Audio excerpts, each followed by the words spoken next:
चलो बच्चों, आज से हम स्टार्ट कर रहे हैं चैप्टर नंबर 3 अकाउंटिंग प्रिंसिपल।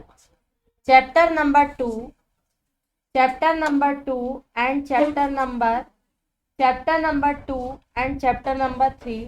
2 हमारा हो चुका था। 3 2 में से 3 नंबर का आता है, 3 में से 3 नंबर का आएगा।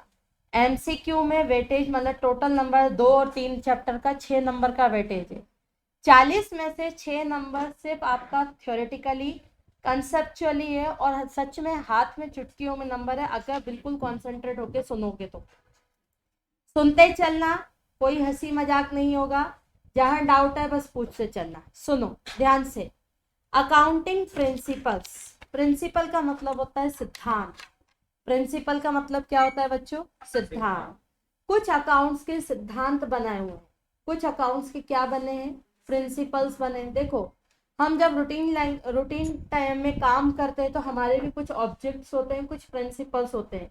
उन्हीं प्रिंसिपल्स को फॉलो करते हुए क्या करते हैं? काम करते हैं। ऐसे ही यूनिवर्सली अकाउंट्स के कुछ प्रिंसिपल्स बने हैं। उन प्रिंसिपल को ध्यान में रखते हुए हर बिजनेसमैन अपने बुक्स ऑफ अकाउंट्स को क्या करता है? मेंटेन करता है। हर बिजनेसमैन अपने बुक्स ऑफ अकाउंट्स को क्या करता है? मेंटेन करता है। अकाउंट्स के प्रिंसिपल में हम लोग 4 बॉडीज पढ़ेंगे। Gap, institute of chartered accountant of India, American institute accountant of India, US gap, AICPA, AICPA का फुल फॉर्म होता है American institute of certified public accountant. AICPA एक फुल फॉर्म आता है American institute of certified public accountant. ICI जिसकी मैं member हूँ, institute of chartered accountant of India. ध्यान से सुनो, इंडिया में अकाउंटिंग प्रिंसिपल, देखो अकाउंटिंग प्रिंसिपल बच्चा यूनिफॉर्म प्रिंसिपल से ऑल ओवर वर्ल्ड में एक जैसे अप्लाई होते हैं, लेकिन उनको कंट्रोल करने वाली एक बॉडी होनी चाहिए जिसके ऊपर कंट्रोलिंग होगी, डायरेक्शन होगा। हमारी इंडिया के अकाउंटिंग प्रिंसिपल को फॉलो कौन करता है? जल्दी बताओ, हमारी इंडिया के अकाउंटिंग प्रिंसिपल को फॉलो कौन करता है? Institute of chartered accountant of India, ICAI। और अकाउंटिंग प्रिंसिपल्स जो यूनिफॉर्म अकाउंटिंग प्रिंसिपल बनाए गए थे, the term principle defined by the American institute of certified public accountant. It means मेन पहले जो अकाउंटिंग प्रिंसिपल बनाए, क्या ICAI ने बनाए? Answer is no. किसने बनाए? AICPA। AICPA का फुल फॉर्म क्या है? American institute of certified public accountant. इन्होंने बेसिक अकाउंट्स का ग्राउंड बताया कि अकाउंट्स कैसे करते हैं, क्या करते हैं, कैसे होता है, रूल्स और रेगुलेशन क्या होते हैं। मैं पूरी कहानी बताऊंगी ICAI की, गैप की, journal accepted accounting principle, AICPA की, सबकी मैं पूरी कहानी बताऊंगी। उससे पहले हम बेसिक प्रिंसिपल को जान ले। उसके बाद हम लोग ये काम करेंगे कि कहाँ से आए गैप वगैरह। ठीक, कहाँ से आए गैप? सुनो ध्यान से बेटा, एक एक करके जानेंगे। हमारे टोटल अकाउंटिंग कंसेप्ट है 13। टोटल अकाउंटिंग कंसेप्ट है 13 अकाउंटिंग कंसेप्ट है। धीरे धीरे एक एक करके पढ़ेंगे। सबसे पहले फिर मैं कहानी बताऊंगी US गैप की, ICAI की, कब आया, कब बना, कितने प्रिंसिपल्स ICAI ने इशू किए, कितने प्रिंसिपल्स इंटरनेशनली इशू हुए, ये सब हम पढ़ेंगे।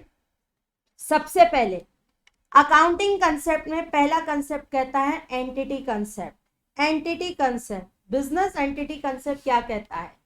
Businessman is the different from business. एक बिजनेसमैन बिजनेस से क्या होता है? डिफरेंट होता है। ठीक, मैं दीपशिखा से एक हूं कि अलग हूं? मैं दीपशिखा से एक हूं कि अलग हूं? अलग हूं। ठीक, ऑनर बिजनेस का ऑनर जो होता है बिजनेस से क्या होता है? अलग होता है। इसीलिए ऑनर जब भी बिजनेस को कुछ देता है तो बिजनेस की एक रिस्पॉन्सिबिलिटी बनती है कि बिजनेस उसको क्या करेगा? वापस करेगा। इसीलिए कैपिटल, जब ऑनर पैसा लगाता है, बताओ ऑनर के पैसे को क्या कहते हैं? कैपिटल। कैपिटल बिजनेस वापस करेगा। कैपिटल बिजनेस क्या करेगा? वापस करेगा। कब वापस करेगा कैपिटल बिजनेस? वाइंड अप के टाइम पर वापस करेगा। ठीक, इसीलिए इसको कौन क्या कहा जाता है? एसेट कहा जाता है कि लाइबिलिटी? लाइबिलिटी। और ये कौन सी लाइबिलिटी है? इंटरनल लाइबिलिटी है। ये क्या है? इंटरनल लाइबिलिटी है। ये आपका एक एमसीक्यू बनता है, कैपिटल इंटरनल लाइबिलिटी कौन से कंसेप्ट के हिसाब से है? एंटिटी कंसेप्ट के हिसाब से, गोइंग कंसर्न के हिसाब से, कॉस्ट कंसेप्ट के हिसाब से, कौन से कंसेप्ट के हिसाब से? एंटिटी। एंटिटी कंसेप्ट कहता है business is the different from, बोलो, business is the different from businessman. इसीलिए कैपिटल को कौन सी लाइबिलिटी माना जाता है? इंटरनल। इसीलिए कैपिटल को कौन सी लाइबिलिटी माना जाता है? इंटरनल। इसीलिए इंटरनल कैपिटल को लाइबिलिटी माना जाता है। और कैपिटल को और कहते हैं इक्विटी। कैपिटल का दूसरा नाम क्या है? इक्विटी। कैपिटल को इक्विटी भी कहते हो, कैपिटल को नेटवर्थ भी कहते हो। कैपिटल को इक्विटी भी कहते हो, कैपिटल को बच्चों और क्या कहते हैं? नेटवर्थ भी कहते हैं। और कैपिटल इंटरनल लाइबिलिटी है, एक्सटर्नल लाइबिलिटी है, एसेट है? बोलो, इंटरनल लाइबिलिटी है। कैपिटल क्या है बच्चों? इंटरनल लाइबिलिटी है। अब आओ आगे, second concept, business entity concept clear? Capital liability treat होता है by using entity concept, money measurement concept, entity concept. Entity concept क्या कहता है? Business is the different from businessman. Businessman जो भी बिजनेस में लगाएगा, बिजनेस की क्या होती है? लाइबिलिटी। एक चीज और, हम लोग अकाउंट्स कहाँ बनाते हैं? अकाउंट्स किसके पॉइंट ऑफ व्यू सोचते हैं? ऑनर के पॉइंट ऑफ व्यू की बिजनेस के पॉइंट ऑफ व्यू? बिजनेस। यहाँ हर काम किसके पॉइंट ऑफ व्यू होता है? मेरे पॉइंट ऑफ व्यू होता है कि दीपशिखा के पॉइंट ऑफ व्यू? दीपशिखा के। ठीक, ग्रोथ किसकी सोची जाती है? मेरी की दीपशिखा की? दीपशिखा की। क्योंकि दीपशिखा की ग्रोथ होगी तो एंड ऑफ द डे पीछे पीछे ऑनर की अपने आप क्या होगी? ग्रोथ होना कंफर्म है। क्लियर? अब बच्चों इधर ध्यान से सुनना। सेकेंड अकाउंटिंग कंसेप्ट है बच्चों मनी मेजरमेंट कंसेप्ट। ध्यान से सुनना। मनी मेजरमेंट कंसेप्ट कहता है कि अकाउंट्स में लुका पैसिलियो ने कहा बिजनेस ट्रांजेक्शन्स रिकॉर्ड करने। बिजनेस ट्रांजेक्शन्स वही रिकॉर्ड करोगे जो इन टर्म्स ऑफ क्या होंगे? मनी होंगे। इन टर्म्स ऑफ क्या होंगे? मनी होंगे। मनी मेजरमेंट कंसेप्ट कहता है कि वही ट्रांजेक्शन्स रिकॉर्ड करो बिजनेस के। पहली शर्त है बिजनेस के होने चाहिए, दूसरी शर्त है इन टर्म्स ऑफ बच्चों क्या होना चाहिए? मनी। चाहे फिर मनी में वो कैश ट्रांजेक्शन हो या फिर वो कौन सा ट्रांजेक्शन हो? क्रेडिट। मैडम क्रेडिट ट्रांजेक्शन में मनी मेजरमेंट कैसे लगेगा? वो भी लगेगा। जैसे मैंने राम से सामान खरीदा, गुड्स परचेज किया राम से, और राम को मैंने कहा गुड्स परचेज किया फ्रॉम राम, और राम को कहा मैं 3 महीनों के बाद तुम्हें इस सामान के 50,000 दे दूंगी। क्या ये मनी नहीं है? मनी है। मनी है कि नहीं है? है। तो मनी मेजरमेंट कंसेप्ट कहता है कि बच्चों वही चीजें रिकॉर्ड करो जो इन टर्म्स ऑफ क्या हो? मनी हो, इन टर्म्स ऑफ पैसा हो। जो ट्रांजेक्शन्स पैसे में नहीं होते उनको बिजनेस रिकॉर्ड नहीं करता। तुम लोग दीपशिखा को फीस देते हो, बताओ दीपशिखा रिकॉर्ड करती है हाँ या ना? हाँ बिल्कुल। मैं अच्छा पढ़ा रही हूँ, दीपशिखा रिकॉर्ड करेगी? मैं अच्छा पढ़ा रही हूँ, क्वांटिफाई भी कर रहे हो कि आप दूसरे टीचरों से मैडम आप बहुत अच्छा पढ़ा रहे हो, क्या दीपशिखा रिकॉर्ड करेगी? नहीं। हाँ, अच्छा पढ़ाने के कारण जो दूसरे स्टूडेंट आएंगे उसका मनी मेजरमेंट रिकॉर्ड होगा। लेकिन बच्चों जो क्वालिटेटिव मैटर यहाँ नहीं करता, यहाँ पे क्या मैटर करता है? यहाँ क्या मैटर करता है? मनी। वही ट्रांजेक्शन्स रिकॉर्ड होंगे, वही ट्रांजेक्शन्स रिकॉर्ड होंगे जो इन टर्म्स ऑफ क्या होंगे बच्चों? मनी होंगे। अब सुनो ध्यान से। एक फैक्ट्री में एम्प्लॉय ने हड़ताल कर दी, स्ट्राइक कर दी, पूरे 3 दिन कोई प्रोडक्शन ही नहीं हुआ, क्या अकाउंट्स रिकॉर्ड करेगा? करेगा। नुकसान तो हुआ, नुकसान तो हुआ, 3 दिन प्रोडक्शन नहीं हुआ यानी सेल नहीं हुई, क्या रिकॉर्ड करेगा? Answer is no. Money measurement concept कहता है वही ट्रांजेक्शन्स रिकॉर्ड करो जो इन टर्म्स ऑफ क्या हो? मनी हो। इन टर्म्स ऑफ क्या हो? मनी हो। एक चीज और बताऊं बच्चों, एक होता है ट्रांजेक्शन और एक होता है इवेंट। जनरली ट्रांजेक्शन जो होते हैं ना बेटा वो किस में होते हैं, ध्यान से सुनना, ये भी आता है एग्जाम में। ट्रांजेक्शन जो होते हैं ना वो होते हैं मनी में, और बाकी सारी चीजें कहलाती हैं इवेंट। अकाउंट्स इवेंट रिकॉर्ड नहीं करता, सिर्फ 2 इवेंट रिकॉर्ड करता है, वो बाद में बताऊंगी।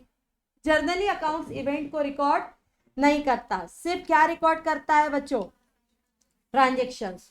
और वही ट्रांजेक्शन्स रिकॉर्ड करेगा जो इन फॉर्म ऑफ क्या होगा, मनी होंगे। पहले तो एक बात बताओ, मैं अभी पढ़ा रही हूँ, बताओ ये ट्रांजेक्शन है कि इवेंट है?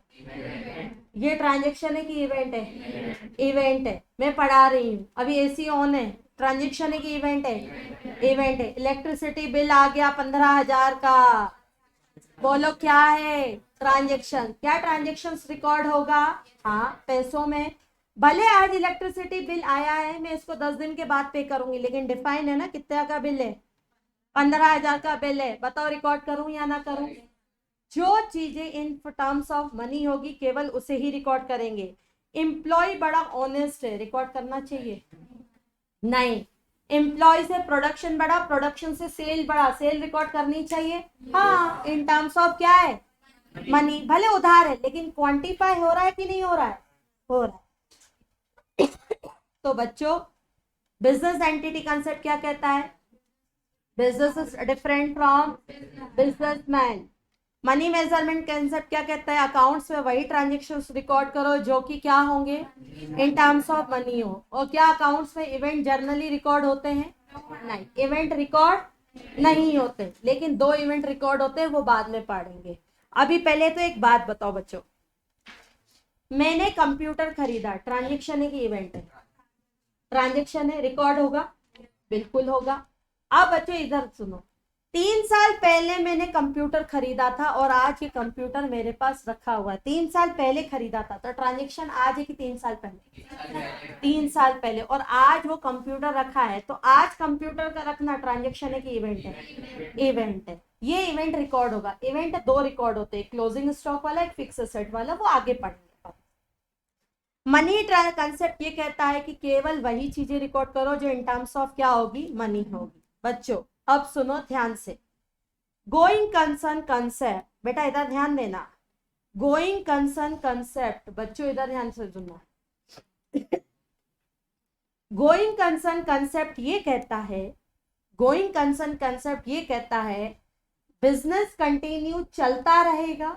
जब भी कोई बिजनेसमैन, इधर देखो, जब भी कोई बिजनेसमैन बिजनेस को स्टार्ट करता है, क्या सोच के चलाता है, बिजनेस इनफाइनाइट। इनफाइनाइट मतलब समझते हो, मतलब जिसका कोई अंत ना हो, जिसका कोई अंत ना हो। इनफाइनाइट पीरियड तक बिजनेस कंटिन्यू चलता रहेगा। गोइंग, बिजनेस कंटिन्यू चलता रहेगा। बिजनेस की ना बंद होने की पोजीशन है ना सिचुएशन है, बिजनेस की ना बंद होने की पोजीशन है ना क्या है, सिचुएशन। इसीलिए बच्चों इस गोइंग कंसेप्ट को ध्यान में रखते हुए ही एसेट्स को WDV पर दिखाया जाता है। सबसे पहले देखो, एक बात बताओ बेटा, मैंने 6 महीने पहले 10 लाख की कार खरीदी थी। मैंने 6 महीने पहले 10 लाख की कार खरीदी थी, और आज ये बैलेंस शीट छोड़ो, अभी बैलेंस शीट नहीं समझोगे। आज मैं बोलती हूँ मेरी कार 10 लाख की है, ठीक है? इधर ध्यान से सुनना बेटा, आज मैं बोलती हूँ ये मेरी कार 10 लाख की है और मैंने 10,000। एक बात बताओ, आज बेचूंगी तो कितने में बिकेगी? एक दिन में उसकी वर्थ कम हो जाती है। आज बेचूंगी तो लेट से सपोज वो कितने में बिकेगी, 7.5 लाख में। तो भी मैं बोलती हूँ मेरी कार कितने की है, 10 लाख की। इधर ध्यान से सुनना, क्योंकि मेरा ऑब्जेक्ट इसको कहाँ यूज करना है, बिजनेस में। मेरा ऑब्जेक्ट इसको कहाँ यूज करना है, बिजनेस में यूज करना है। और क्या की सेल करना है, जल्दी बताओ, बिजनेस में क्या करना है, यूज करना है। कितने साल यूज करना है बिजनेस में, इनफाइनाइट। कितने साल यूज करना है, इनफाइनाइट। देखा जाए, अगर देखा जाए तो मैं बोल रही हूँ मेरी कार आज भी 10 लाख रुपए की है, ये गलत है स्टेटमेंट, तो भी मैं बुक्स में इसको 10 लाख पे दिखाती हूँ। क्यों? क्योंकि मेरा मकसद कार को बेचना नहीं है, मेरा मकसद कार को क्या करना है, यूज करना है, वो भी आज के लिए कि इनफाइनाइट पीरियड के लिए, इनफाइनाइट पीरियड के लिए। इसीलिए किसी भी फिक्स एसेट्स को, इसीलिए बच्चों किसी भी फिक्स एसेट को किस पर दिखाया जाता है, हिस्टोरिकल कॉस्ट माइनस डेप्रिसिएशन। इसीलिए इसको हिस्टोरिकल कॉस्ट माइनस क्या दिखाया जाता है, डेप्रिसिएशन। हिस्टोरिकल कॉस्ट ध्यान से सुनना, एक होता है हिस्टोरिकल कॉस्ट जितने पे आप एसेट खरीदते हो, और एसेट खरीद के धीरे धीरे एसेट्स क्या होती चलती है, खत्म होती चलती है। इसीलिए उसको क्या करते हो, डेप्रिशिएट करते हो। क्या करते हो, डेप्रिशिएट करते हो। उसे कहते हैं बुक वैल्यू। उसे क्या कहा जाता है, बुक वैल्यू। मैंने 3 साल पहले, लेट से सपोज नहीं, मैंने रियल में 3 साल पहले 10,60,000 की कार खरीदी थी। आज 3 साल का क्या लग चुका है, डेप लग चुका है। 10,60,000 डिवाइडेड बाय, लेट से सपोज कार की लाइफ है 10 साल, और आज कितना डेप लग चुका है, बोलो कितना डेप लग चुका है, 6 12 18 और 1 और 3, 3,18,000 का बेटा क्या लग चुका है, डेप लग चुका है। बताना 10,60,000 में से 3 18 गए कितना बचता है, 10,60,000 में से 3,18,000 गए कितना बचता है, 5 लाख, 7 लाख नहीं, 6 लाख होगा, 7,42,000। ठीक है, आ जाओ बच्चों, इधर देखो, इधर ध्यान से सुनना बच्चा, 1 सेकंड पहले सुन लो फिर मैं बताती, बिल्कुल कॉन्सेंट्रेट होकर सुनना। मैंने 3 साल पहले 10,60,000 की अमेज खरीदी थी, उसके ऊपर 3,18,000 का डेप लग चुका है। आज कार की बुक वैल्यू कितनी है, 7,42,000।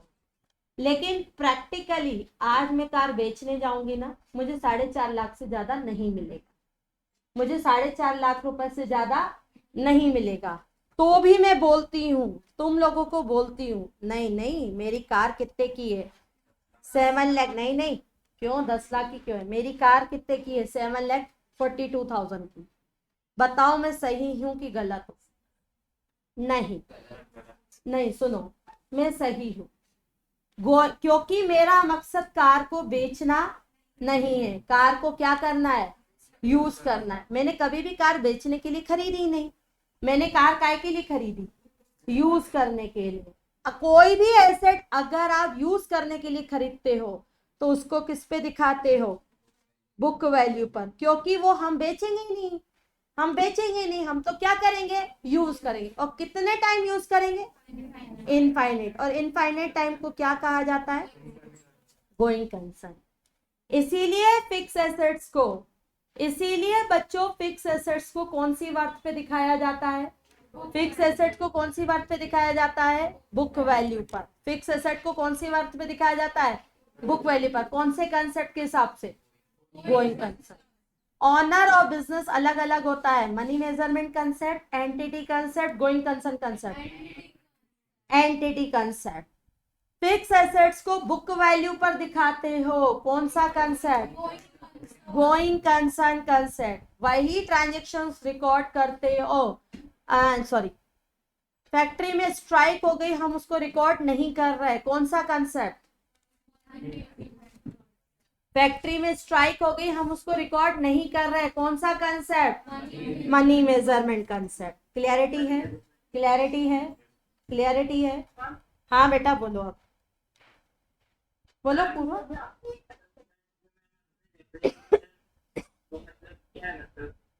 डेप्रिसिएशन का मतलब होता है बच्चा एसेट्स को धीरे धीरे खत्म करते चलना।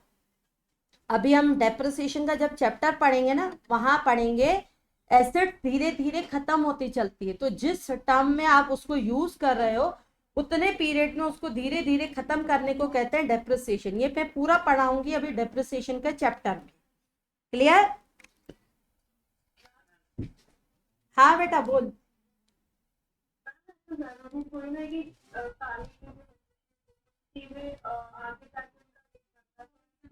हाँ, लैंड कभी डेप्रिशिएट, एक चीज और सुन लो ध्यान से, इससे एक अच्छा क्वेश्चन पूछा, मैडम ये जरूरी नहीं है सारी चीजें डेप्रिशिएट होती है, लैंड को छोड़ के सारी चीजें डेप्रिशिएट होती है।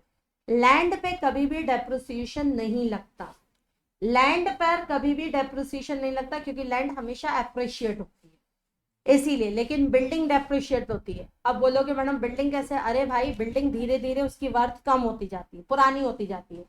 प्लेटों की कीमत ज्यादा होती है कि डुप्लेक्सेस की कीमत ज्यादा होती है? डुप्लेक्स, क्योंकि वहां पे उनकी अपनी जमीन रहती है। कीमत डुप्लेक्स की नहीं रहती, कीमत किसकी रहती है? जमीन का, लैंड का कीमत रहता है। क्लियरिटी है? तो लैंड डेप्रिशिएट नहीं होता, बाकी सारी चीजें डेप्रिशिएट होती है। क्या? गोल्ड, गोल्ड भी डेप्रिशिएट नहीं होता। गोल्ड, डायमंड, लैंड ये डेप्रिशिएट नहीं। इन्वेस्टमेंट किसी भी तरीके के डेप्रिशिएशन में नहीं। बच्चों अब इधर देखो, बड़ा अच्छा कंसेप्ट बता रही हूँ, अकाउंटिंग पीरियड कंसेप्ट, ध्यान से सुनना। हाँ बेटा,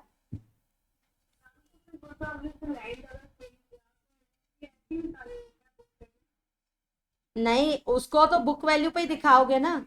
वो उसकी जैसे लैंड खरीदा 8 लाख में, तो हमेशा कितने पे दिखाते रहोगे? 8 लाख पे। वो तो डेप्रिशिएट होगा ही नहीं।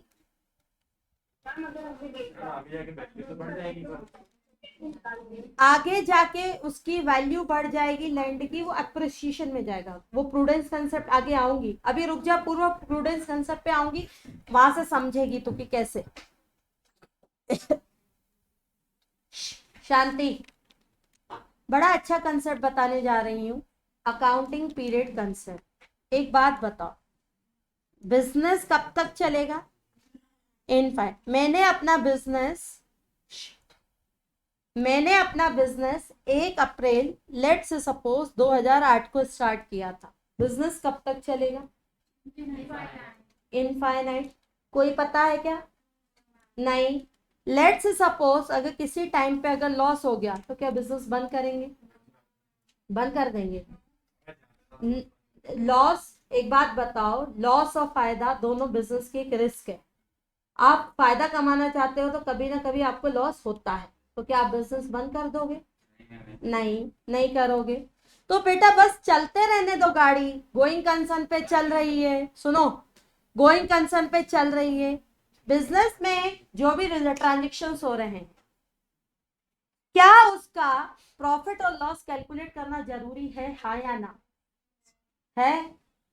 लेट्स से सपोज, बच्चों इधर ध्यान से सुनना, मेरा 2009-10 में 3 लाख का लॉस हो गया। 3 लाख का क्या हो गया? लॉस हो गया। क्या मैं बिजनेस आगे कंटिन्यू करूंगी? करूंगी। जब बिजनेस को आगे कंटिन्यू ही करना है तो प्रॉफिट और लॉस का मतलब कैलकुलेशन क्यों? प्रॉफिट और लॉस का, और एक काम करती हूँ, इस बार मन नहीं कर रहा है, इस साल प्रॉफिट और लॉस कैलकुलेट करने का मन नहीं कर रहा है। सब लोग बोलते हैं मैडम प्रॉफिट और लॉस तो कैलकुलेट कर लो। अरे मैंने कहा अगर लॉस भी हुआ तो अगले साल चलाना ही है, चलाना ही है, छोड़ दो, अल्लाह इससे अच्छा अपना काम कर लो, सो जाओ उतनी देर तो अच्छी बात है। बताओ ऐसा होना चाहिए? एक बात बताओ बेटा, ध्यान से सुनना, एक रूल बना हुआ है, 9th तक किसी भी बच्चे को फेल नहीं करना। हाँ अच्छा रूल है, सुनो, एक रूल है, 9th तक किसी भी बच्चे को फेल नहीं करना है। इसका मतलब क्या? फर्स्ट से, मैं नर्सरी तो छोड़ रही हूँ, क्या फर्स्ट क्लास में एग्जाम नहीं होते? होते हैं। नहीं भी होंगे तो क्या तुम्हें ऑटोमेटिकली सेकंड क्लास में जंप ही करोगे? क्योंकि रीजन भी है, 9th तक तो किसी भी बच्चे को फेल, गवर्नमेंट की पॉलिसी है 9th तक किसी भी बच्चे को फेल नहीं करना। तो एक स्कूल बोलता है अरे यार कोई बच्चे को फेल तो करना ही नहीं है, क्यों एग्जाम ले? किसी बच्चे को फेल तो, किसी बच्चे को फेल तो करना ही नहीं है, एग्जाम क्यों ले? एग्जाम क्यों ले? बताओ ये डिसीजन सही है? बोलो ये डिसीजन सही है? नहीं। तो सुनो,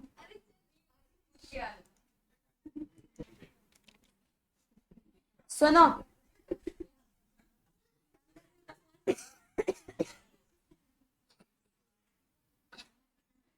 9th तक किसी भी बच्चे को फेल नहीं करना, तो भी तुम लोगों के एग्जाम होते हैं।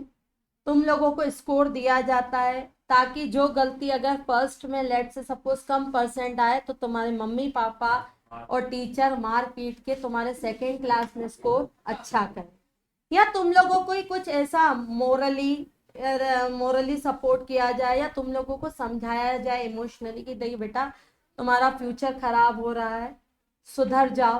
तो एक बात बताओ, अगर कोई एक बच्चा है फर्स्ट से 9 तक बोलता है अरे फेल ही नहीं होना, एक बात बताओ वो कंटिन्यूस फेल हो रहा है लेकिन उसको रिजल्ट नहीं बताया जा रहा है, क्या वो 9th में आके सुधर जाएगा?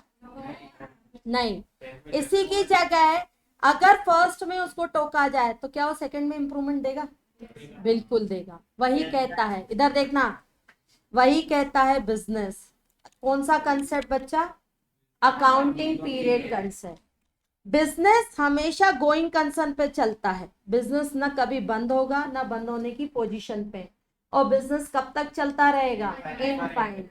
लेकिन हर बिजनेस का एक अकाउंटिंग पीरियड बना लो, उस पीरियड का प्रॉफिट और लॉस क्या करो, कैलकुलेट करे हर बिजनेस। अगर किसी साल क्या हुआ बेटा, लॉस हुआ, तो उसके क्या ढूंढो, रीजन कि वो लॉस अगले साल ना हो।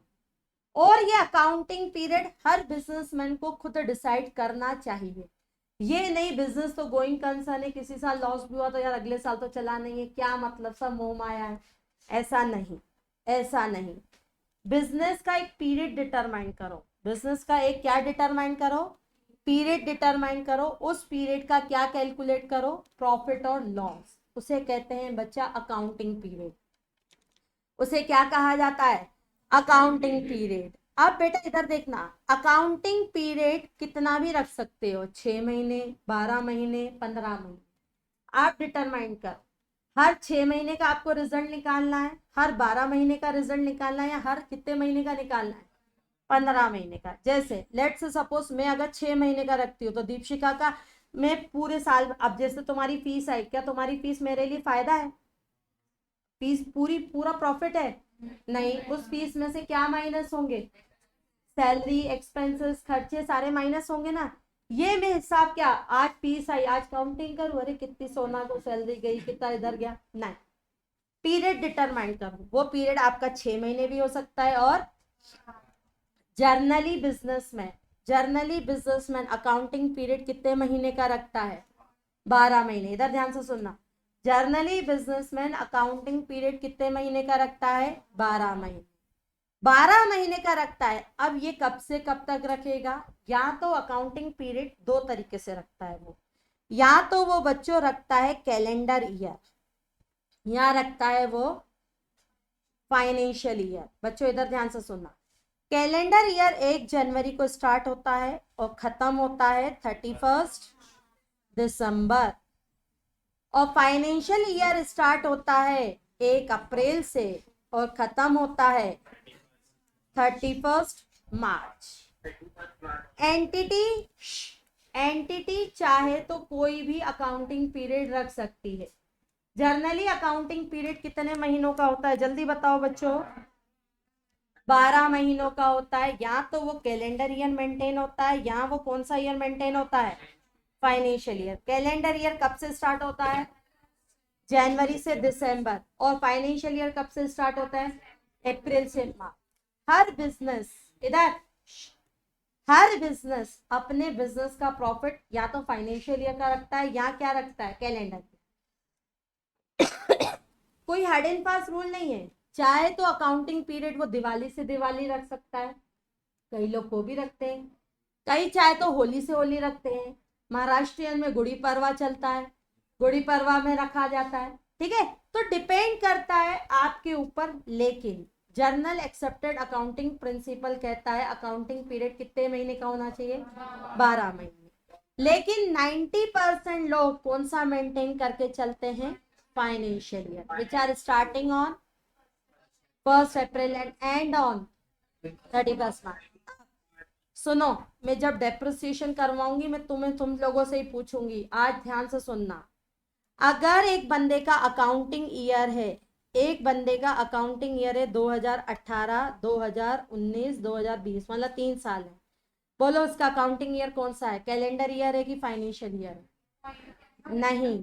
सुनो सुनो सुनो सुनो, 2018 यानी 18 पूरी कब होगी? जनवरी 2018 से दिसंबर 2018, जनवरी 2019 से दिसंबर 2019, 19 ही में जा रहा है ना, सेम ईयर में खत्म हो रहा है, सेम ईयर में स्टार्ट हो रहा है, तो बच्चों उसे कौन सा ईयर कहेंगे? Calendar year. अब इधर देखो, इधर देखो, अगर लिखा है 2018-19 तो बच्चों ये स्टार्ट कब होगा? 1 अप्रैल 18 को, और एंड कब होगा?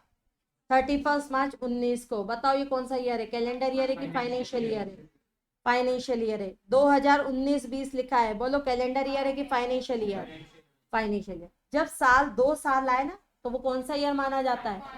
Financial year. स्टार्टिंग कब होती है फाइनेंशियल ईयर की? 1 अप्रैल। और एंड कब होता है? एंड कब होता है?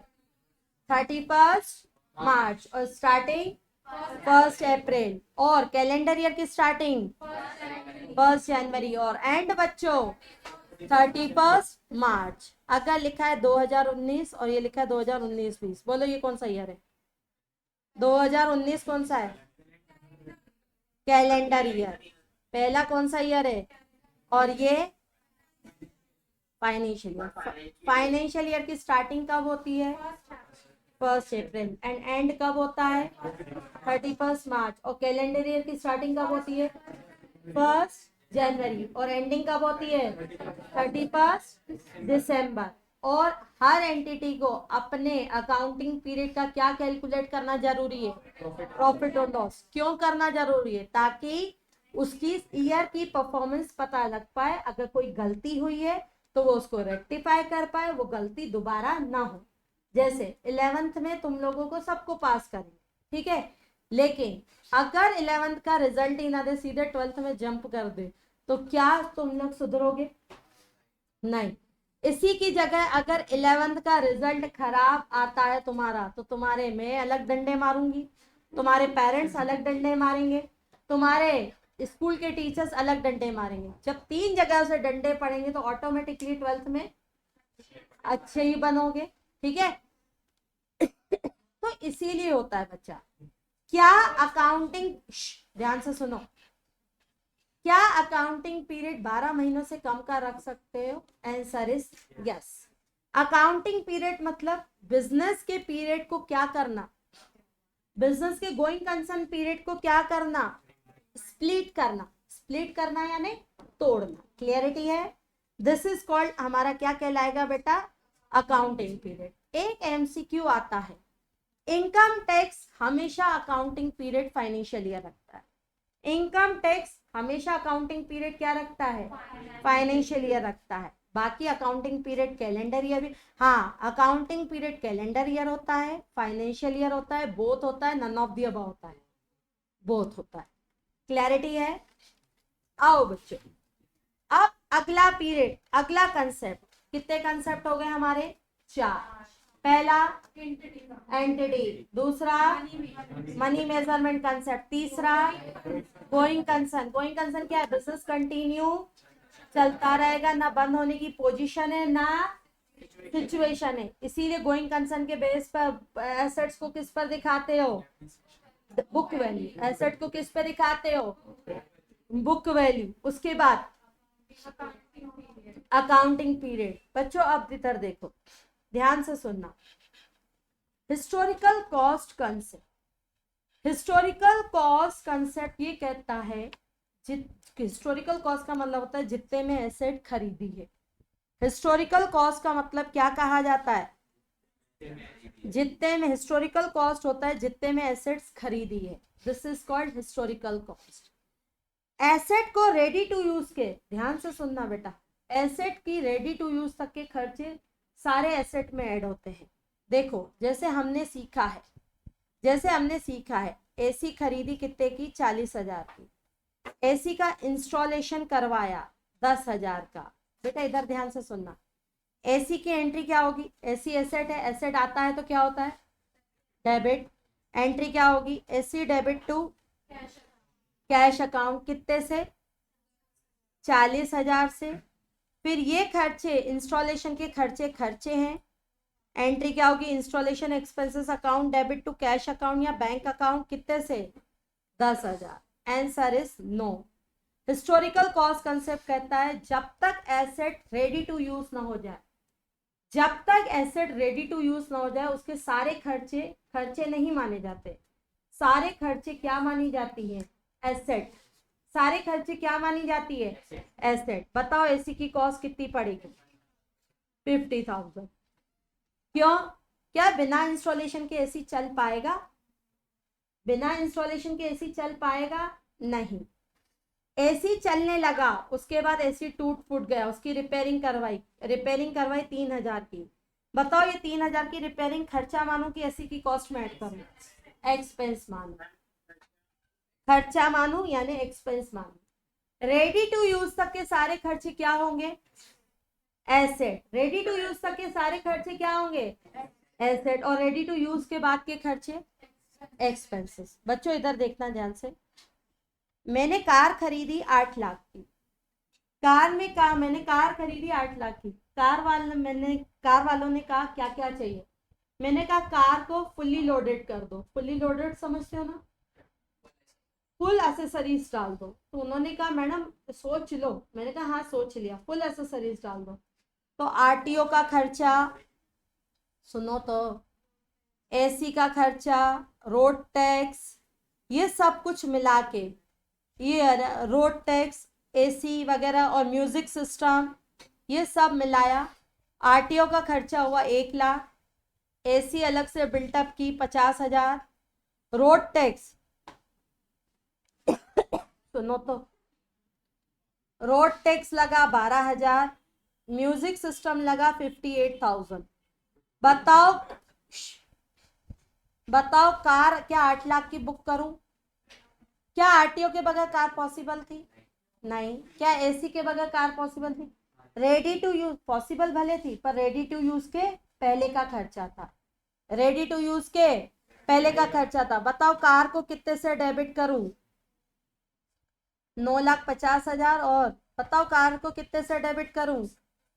9,50,70। कितने से डेबिट करूं? 10,20,000।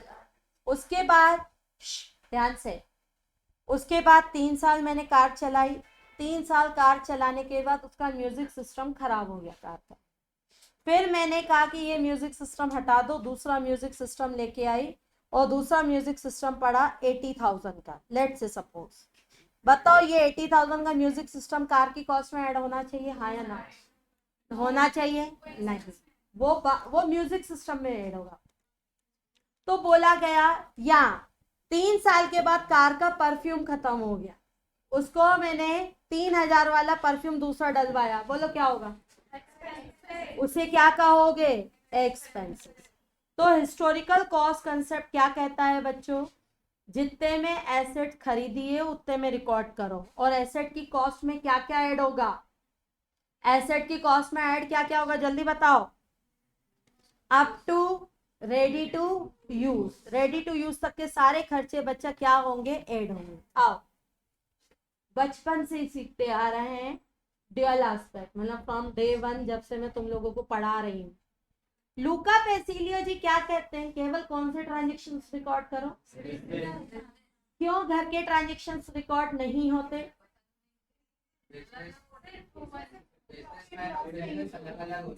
नहीं, वो तो एंटिटी कंसेप्ट है। बिजनेस अलग तो होते हैं, वो एंटिटी कंसेप्ट कहता है।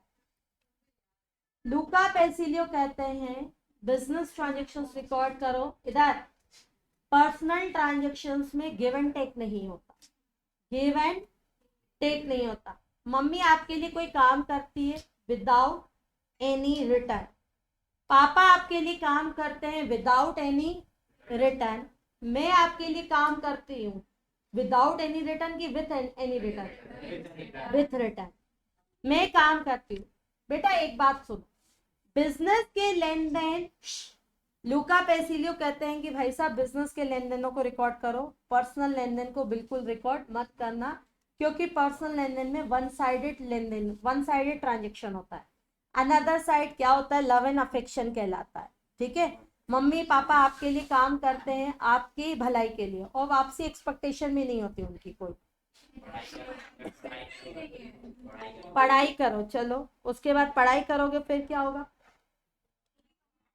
नाम रोशन किसका करोगे? अच्छा, मम्मी पापा का कि अपना? आज सीए बन के किसके लिए नाम रोशन कर रही हूँ? अपना भी ना, मतलब उनको तो कुछ नहीं चाहिए ना।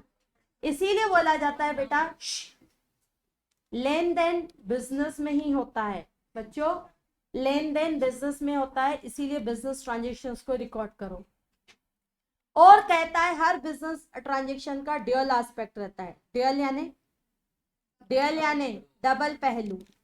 डबल पहलू, एक होता है लेन और एक होता है देन। Give and take.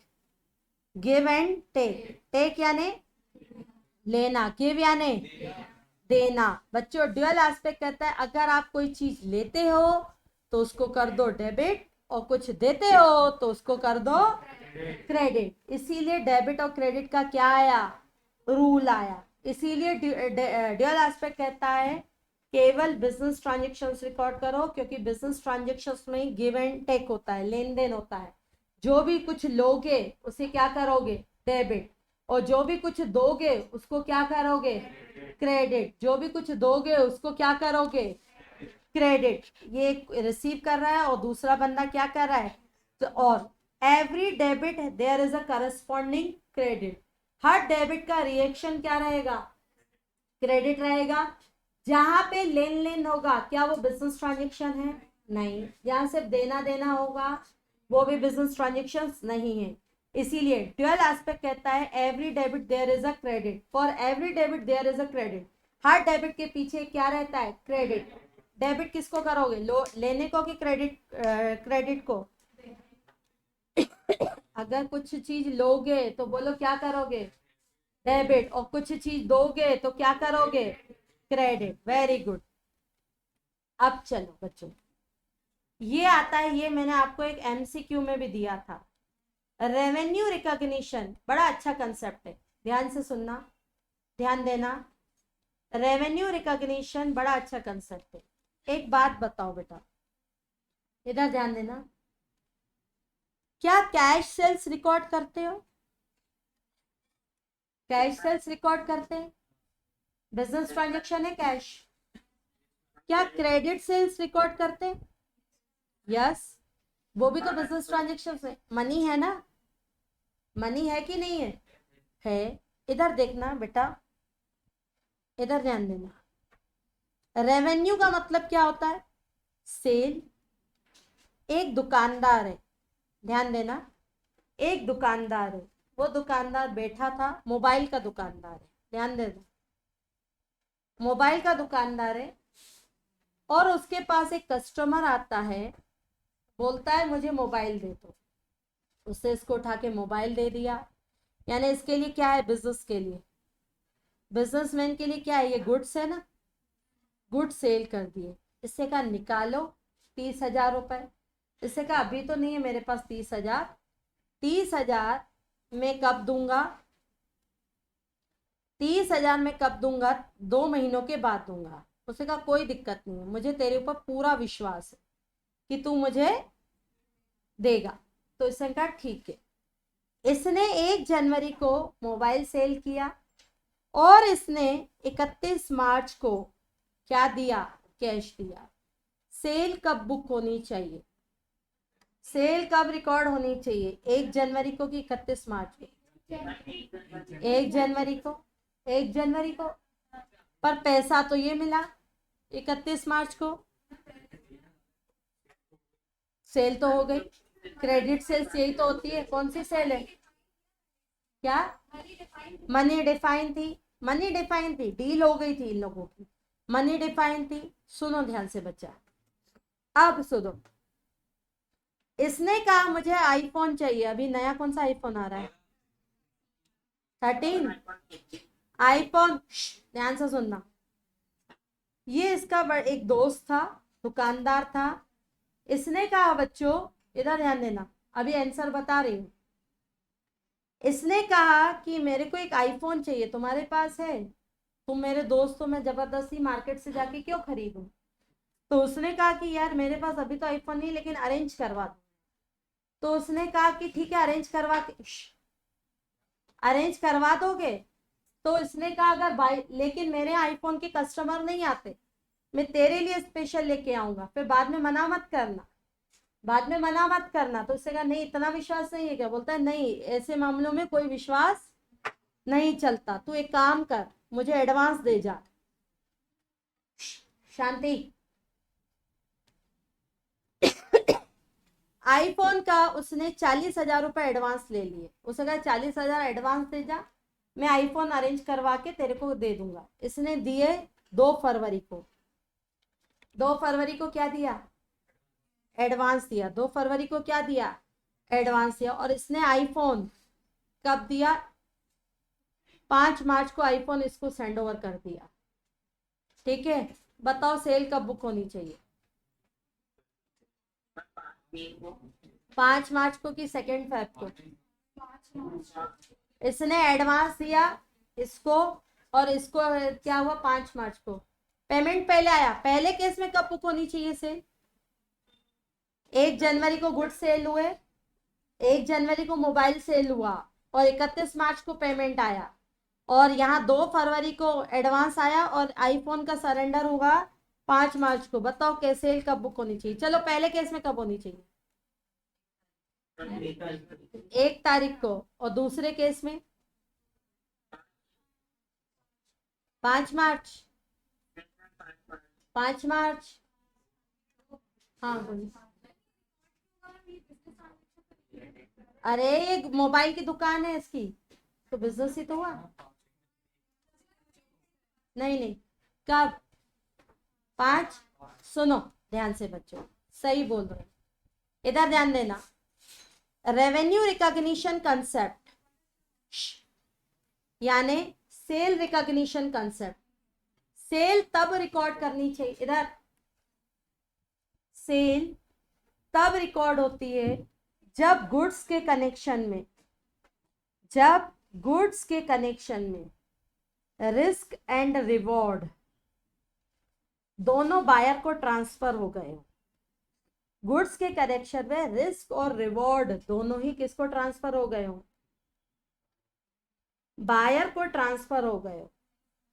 बता रहे, सेल तब रिकॉर्ड होती है, रेवेन्यू रिकॉग्निशन कहता है सेल तब रिकॉर्ड होती है जब गुड्स के कनेक्शन में रिस्क और रिवॉर्ड दोनों ही किसको ट्रांसफर होने चाहिए, बायर को। सेलर के द्वारा बायर को क्या होता है, रिस्क और रिवॉर्ड। रिस्क और रिवॉर्ड का मतलब होता है आज से ये माल तेरा हो, भले तू मेरे को पेमेंट बाद में करते रहना है, लेकिन आज से ये माल तेरा हो। सुनो कैसे, इधर देखना। मैं डीबी गई, ठीक, ध्यान से सुनना। मैं डीबी मॉल गई, हाथ में बड़ा सामान था, ध्यान से सुनना, हाथ में बड़ा सामान था। मैं मोबाइल की दुकान पे गई, मैंने कहा अरे यार ये मोबाइल तो बड़ा अच्छा लग रहा है। तो बोलता मैडम ले जाओ। मैंने ले लिया, मैंने ले लिया, बिल भी बन गया। बोलता है 50,000 का मोबाइल है। मैंने कहा ठीक है, 50,000 का मोबाइल है, पहचान का था। बोलता है कि 3 महीनों, मैंने कहा 3 महीनों के बाद पेमेंट करूंगी। बोलता है कोई दिक्कत नहीं, आप ले जाओ। तो एक बात बताओ, आज भले ही मैं पेमेंट 3 महीनों के बाद करूंगी, लेकिन मोबाइल मैंने कब खरीदा इससे, आज डेट क्या है, 26 तारीख। आज डेट क्या है, 26 तारीख। पेमेंट कब करूंगी, 3 महीने के बाद, लेट से सपोज 31 दिसंबर को करूंगी। अब एक बात बताओ बच्चों, अगर लेट से सपोज कल ही ये मोबाइल पानी में गिर जाता है, और मैं बोलती हूँ नहीं अब तो तेरा मोबाइल खराब था, मैं तेरे को पेमेंट नहीं करूंगी, क्या वो छोड़ेगा, नहीं, वो नहीं छोड़ेगा। रिस्क और रिवॉर्ड आज ही किसका हो गया, मेरा हो गया। मतलब सामने वाले बायर की उस पर पोजीशन आ जाए, पूरा कंट्रोलिंग उसका हो, उसे कहा जाता है रिस्क और रिवॉर्ड। सेल कब बुक करनी चाहिए, जब रिस्क और रिवॉर्ड किसको ट्रांसफर हो जाए, बायर को। मैं बोलती हूँ खराब है, खराब निकला तेरा मोबाइल, तो भी वो नहीं छोड़ेगा, बोलेगा मैंने तो तुम्हें देख के दिया ना। तो क्या वो 31 दिसंबर को मुझसे पैसे लेगा, हाँ या ना, लेगा। रिस्क और रिवॉर्ड दोनों ही किसको ट्रांसफर हो जाए, बोलो, बायर को। रिस्क और रिवॉर्ड किसको ट्रांसफर हो जाए? बायर को। अब सुनो, तभी होना चाहिए, इधर देखना, शांति। मैं गई डीबी मॉल, डीबी मॉल गई, मैंने एक मोबाइल देखा, मैंने एक मोबाइल देखा, मेरे को मोबाइल बड़ा पसंद आया, तो बोलता है मैडम ले जाओ। मैंने कहा अभी इतना पैसा नहीं लाई हूँ, तो बोलता है आप तो ले जाओ। मैंने कहा नहीं नहीं नहीं, कल आके, ध्यान से सुनना, आप इसको अलग करके रख लो, होता है ना कई बार, आप इसको अलग करके रख लो, कल आके ले जाऊंगी मैं। आप इसको अलग करके रख लो, मैं इसको कल आके ले जाऊंगी। तो वो बोलता है मैडम कोई और आया, अकेला सिंगल पीस है, कोई और आया तो मैं उसको दे दूंगा। मैं कहा ठीक है दे देना, ठीक है दे देना, मुझे कोई दिक्कत नहीं है, मैं फिर बाद में देख लूंगी। अब एक और उसको लगा कि नहीं ये जेन्युइन पर्सन है, ठीक, इसको बेचना चाहिए। 1 फरवरी को उसने मेरे लिए मोबाइल अलग करके रखा भी रियल में, लेकिन उसने एक शर्त रखी थी कि अगर कोई आया तो मैं उसको दे दूंगा। मैं कहा ठीक है दे देना, कोई दिक्कत नहीं है। तो भी उसे किसी को नहीं दिया। 3 तारीख को फिर से मैं गई, क्या वो मोबाइल है तुम्हारे पास? तो बोलता है हाँ हाँ रखा हुआ है, ले जाओ। तो मैंने 3 तारीख को पोजीशन ले ली, और मैंने कहा मैं पेमेंट तेरे को 5 मार्च से पहले नहीं करूंगी। बताओ सेल कब बुक करनी चाहिए? 1 फरवरी, 3 फरवरी की 5 मार्च? 3 फरवरी। अब इसी कंडीशन में एक और चीज है, मेरे को मोबाइल बड़ा अच्छा लग रहा था, मैंने इसको कहा प्लीज मेरे को मोबाइल दे दो। तो बोलता है हाँ ले जाओ मैडम। तो मैंने कहा ठीक है ले जाती हूँ, लेकिन अभी पैसे नहीं है। तो बोलता है पैसे की कोई चिंता मत करो, आपके आ जाएंगे, विश्वास है मेरे को। मैं कहा ठीक है। फिर मैंने कहा यार आज तो मेरे को, सुनना ध्यान से, मैंने कहा इस मोबाइल को अलग ही करके रखना, लेकिन आज नहीं ले सकती। तो उसे कहा ऐसा क्यों आज नहीं ले सकती? मैंने कहा नहीं, आज मेरे साथ शॉपिंग करने पापा भी आए हैं मेरे। ठीक है सुनो तो,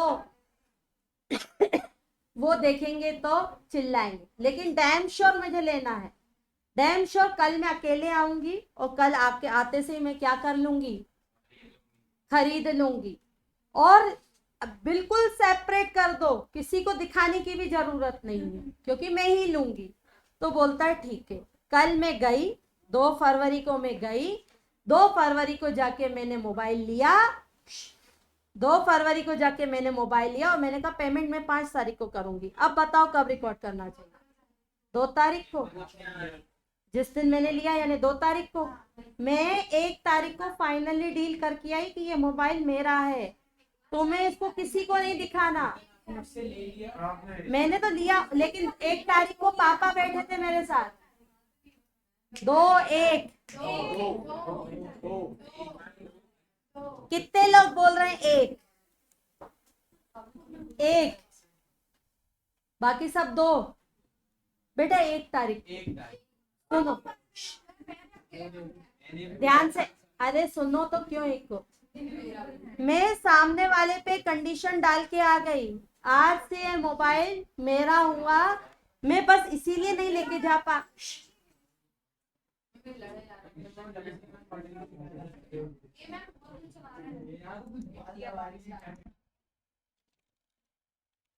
बेटा जहां मैंने उनको कहा कि भाई ये मोबाइल मेरा है, अब किसी को दिखाने की जरूरत नहीं है, और उस बंदे को मेरे ऊपर पूरा क्या हो गया है? विश्वास हो गया कि हाँ ये करेगा। तो बोला गया बेटा सेल तब बुक करनी चाहिए, चाहे फिर वो कैश सेल्स हो, चाहे वो क्रेडिट सेल्स हो, रिकॉर्ड कर लो। लेकिन रिकॉर्ड कब करना चाहिए? जब रिस्क और रिवॉर्ड उस गुड्स का रिस्क और रिवॉर्ड किसको ट्रांसफर हो गया? बायर को। आज से रिटर्न भी तुम्हारा, तो रिस्क भी तुम्हारी, आज से रिटर्न भी तुम्हारा, तो रिस्क भी तुम्हारी। तो ये कहता है रेवेन्यू रिकॉग्निशन कंसेप्ट। अब सुनो, ठीक, अब आज थोड़ा सा इजी पढ़ाती हूँ, टफ वाले। अब बच्चों बड़ी अच्छा कंसेप्ट है, बीच के 3 कंसेप्ट मैंने अभी थोड़ी देर के लिए छोड़ दिए हैं, और बाउंस हो जाएगा।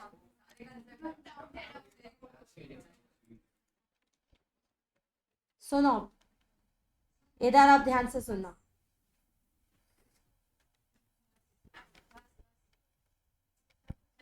कंजर्वेटिव, ध्यान से सुनो, बहुत ही अच्छा कंसेप्ट है। बहुत ही अच्छा कंसेप्ट है कंजर्वेटिव और प्रूडेंस कंसेप्ट। एक बात बताओ बच्चों, प्रूडेंस कंसेप्ट या कंजर्वेटिव कंसेप्ट यानी अगर मैं हिंदी मीनिंग निकालूं उसका तो समझदारी, हिंदी मीनिंग निकालूं तो समझदारी। एक बात बताओ, एक लॉटरी वाले ने, देखो समझदारी से, इमोशनल होके या बचपना करके आंसर मत देना। एक पंडित है, ध्यान से सुनना, एक पंडित है, वो बोलता है कि बस दिसंबर में मैडम, दिसंबर में, ध्यान से सुनना, एक पंडित है बोलता है बस दिसंबर में मैडम आपका शेयर मार्केट बड़ा बूम पे जाने वाला है। कम से कम आपने जो 15,000 के शेयर खरीदे हैं ना, उनकी ना तो सही कम से कम वो 15,000 के शेयर 10 लाख रुपए के हो जाएंगे, ऐसी पंडित ने भविष्यवाणी की। इन शेयरों में, जिन जिन शेयरों में आपने इन्वेस्ट किया है ना, 15,000 का शेयर मार्केट में जाके 10 लाख होगा ही होगा। और लेकिन मैंने कहा कब होगा, कब होगा, तो बोलता है कब होगा, दिसंबर में होगा। अब ध्यान से सुनना, मैंने ये बात तुम लोगों को बताई, ठीक है। अब तुम लोगों ने कहा मैडम इन्वेस्ट किया है 15,000 और रिटर्न मिलेगा आपको कितना, 10 लाख, 9,85,000 का मैडम प्रॉफिट है आपका, आपकी तो होगी बल्ले बल्ले। अब आप हमें, और ये मैंने तुम लोगों को कहानी आज बताई, इधर देखना, 26 अक्टूबर को मैंने तुम्हें कहानी बताई। अब आज तुम लोग देखो, लॉजिकल आंसर देना। आज तुम लोग बोलते हो लॉजिकल देना और फालतू आंसर मत देना। 26 अक्टूबर को बोलते हो मैडम पार्टी दो, देनी चाहिए मेरे को, हाँ या ना, फिर वही बात, मैंने क्या कहा, लॉजिकल आंसर दो, अपने फायदे के लिए मत सोचो। देना चाहिए हाँ या ना, नहीं देना चाहिए, नहीं देना चाहिए, क्यों, क्यों, अभी कंफर्म नहीं है, प्रॉफिट अभी कंफर्म, लेकिन बेटा वो पंडित ऐसा है, कब उसकी भविष्यवाणी कभी भी झूठ नहीं होती। अब देना चाहिए, अभी भी नहीं देना चाहिए, अभी भी नहीं देना चाहिए, प्रॉफिट अभी भी अनसर्टेन है, प्रॉफिट अभी भी क्या है, अनसर्टेन है। अब चलो सुनो ध्यान से, प्रॉफिट अभी भी अनसर्टेन है। अब वही पंडित है, वो बोलता है मैडम आपने शेयर मार्केट में 3 लाख रुपए लगाए हुए, ध्यान से सुनना, शेयर मार्केट में 3 लाख रुपए लगाए, दिसंबर में मार्केट बड़ा डाउन जाएगा, आपको मार्केट में इसकी कीमत 1 लाख हो जाएगी। या पंडित ने नहीं कहा, किसी एक्सपर्ट ने कहा है, मेरे शेयर मार्केट में जो डील कर रहा है ना, आपने गलत पैसा लगा दिया है, 3 लाख, मार्केट गिरेगा दिसंबर में 1 लाख जाएगा, 2 लाख का लॉस।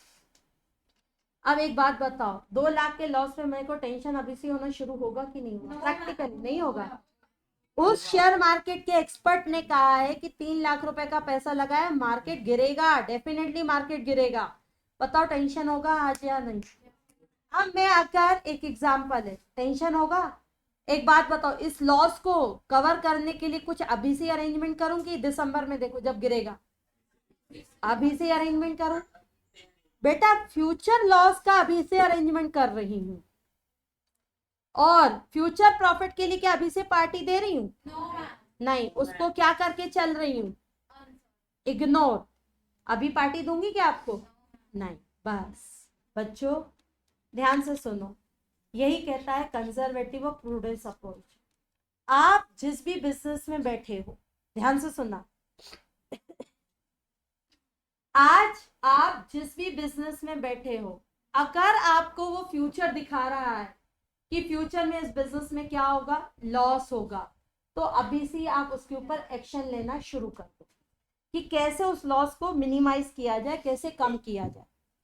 लेकिन अगर आपका बिजनेस, आप जिस बिजनेस में बैठे हो और उस बिजनेस में आपको फ्यूचर क्या दिख रहा है, प्रॉफिट दिख रहा है, तो उसको अभी छोड़ दो, उसको अभी छोड़ दो, हवा में उड़ना बंद कर, ठीक है, कि अरे मेरे को तो बिजनेस है, आज ही बंद कर दी क्लास है, अरे 1 करोड़ रुपए का तो शेयर मार्केट में प्रॉफिट होगा ही होगा, अब ये तो सब मोह माया है, ऐसा बिल्कुल नहीं करो।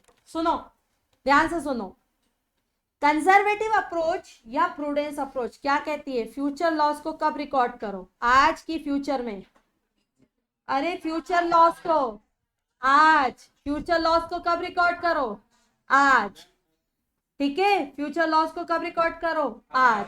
और फ्यूचर प्रॉफिट को कब रिकॉर्ड करो?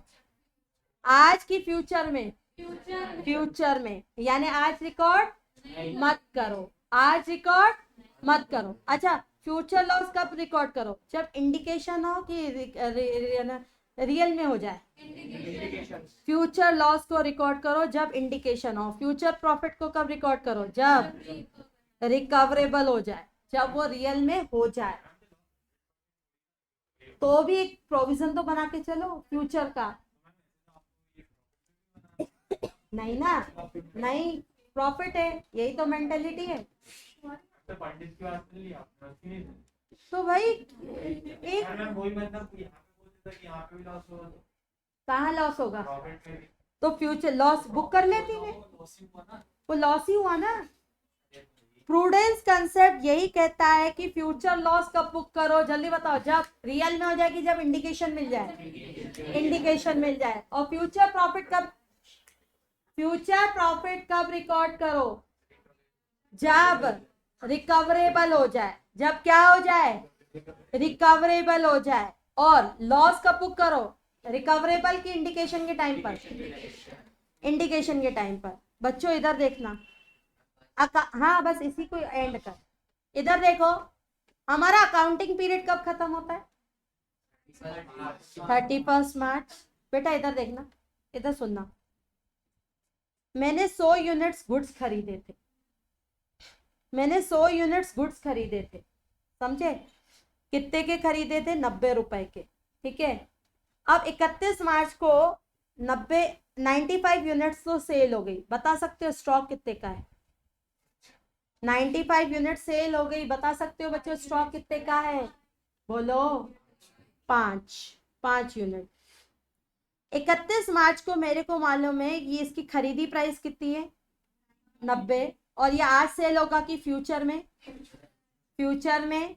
कब सेल होगा? फ्यूचर में। फ्यूचर में ये बिकेगा 120 रुपए में। तो आज स्टॉक कितने पे बुक करना चाहिए? 90 रुपए पे कि 120 रुपए में?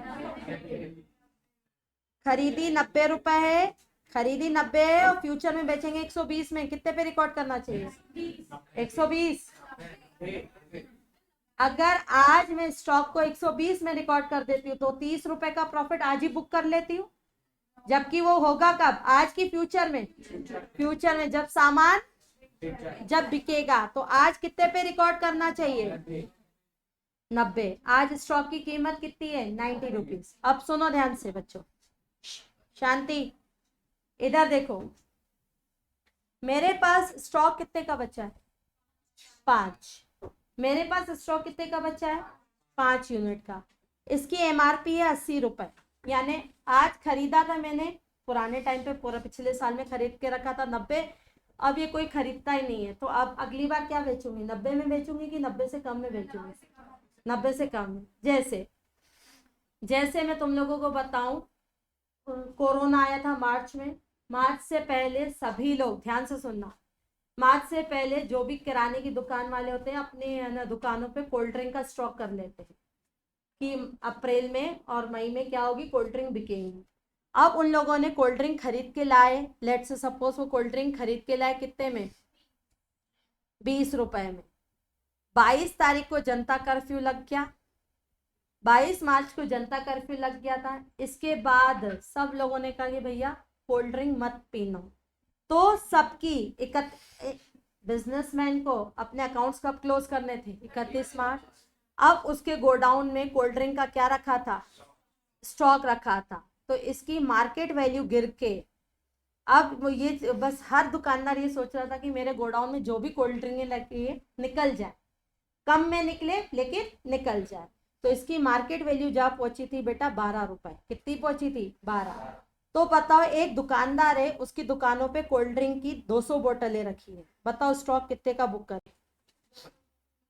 खरीदी कितने की थी उसकी? खरीदी कितने की थी? 20 की। और मार्केट वैल्यू कितने की है?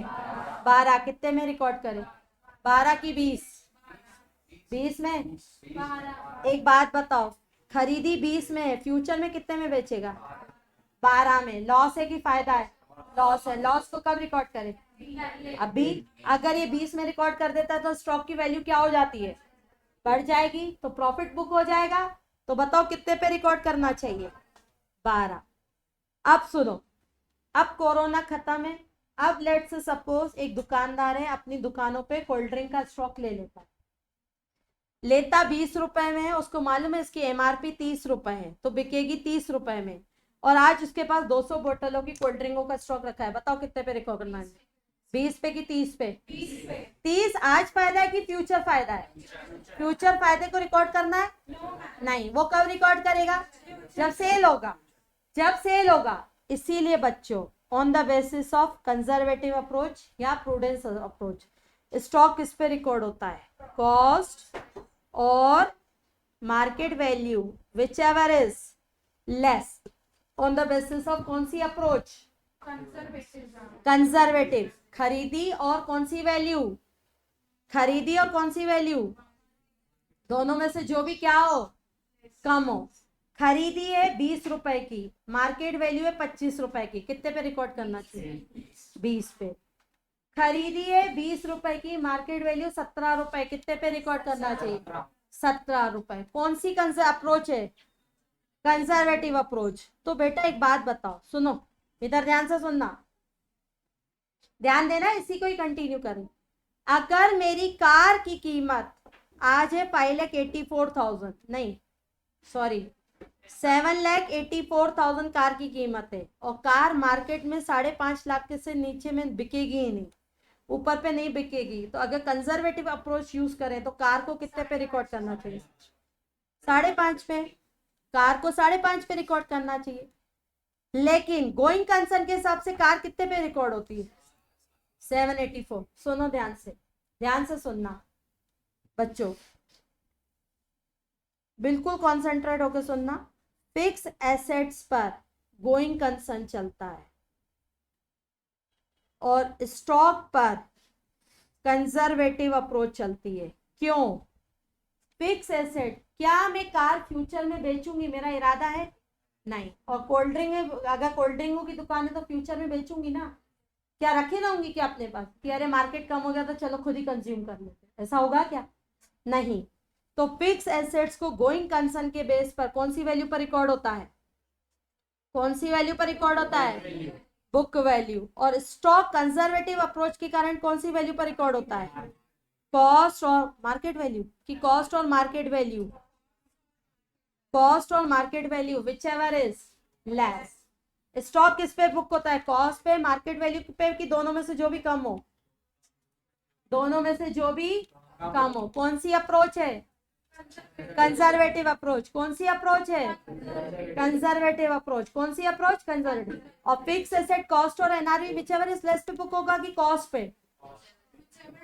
Fix assets, fix assets cost पे। कौन सी अप्रोच है? अरे गोइंग कंसर्न, क्योंकि हम फिक्स एसेट्स को कंटिन्यू यूज करेंगे।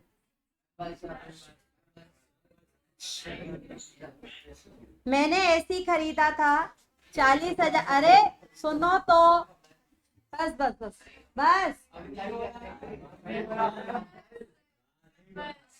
मैं मैंने एसी खरीदा था 40,000 का, और आज डेप्रिसिएशन लगाने के बाद मैंने एसी खरीदा था,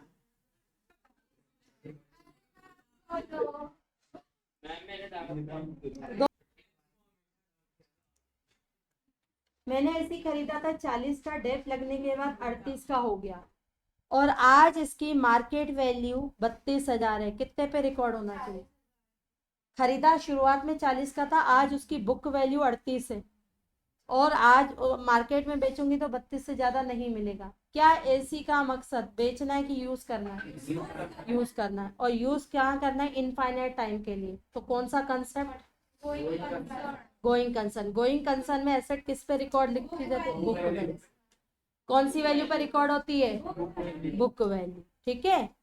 एसी की दुकान वाला है, उसने एसी खरीदी थी 40,000 की, आज मार्केट डाउन हो गया है, ओजोन लेयर के कारण लोग एसी नहीं खरीद रहे हैं, मार्केट बड़ा डाउन हो गया है।